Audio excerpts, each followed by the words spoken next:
Good evening, everyone, and welcome to Go Native Farms. And today we're going to take a look at some beautiful Santa Domingo Pueblo corn that we will be planting in 2024. So, as you can see, this corn has amazing colors, everything from maroon to a dark red to orange. And I originally purchased the original mother corn ear in 2015. Then I grew it out on the Zuni Reservation in 2016.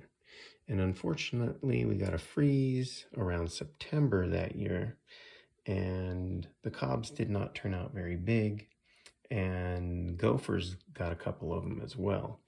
So this is what I'm left with, and it's a decent amount of seeds. I haven't counted them, but several hundred seeds, and we're going to plant it in 2024, and hopefully they're good and viable. They have been kept in a freezer, and they're looking pretty good. So wish me luck, and tune in a few months, and we'll see how they're doing. So remember to grow those old heritage and heirloom varieties and keep them alive and keep yourself healthy. All right. Thanks for tuning in and have a great evening.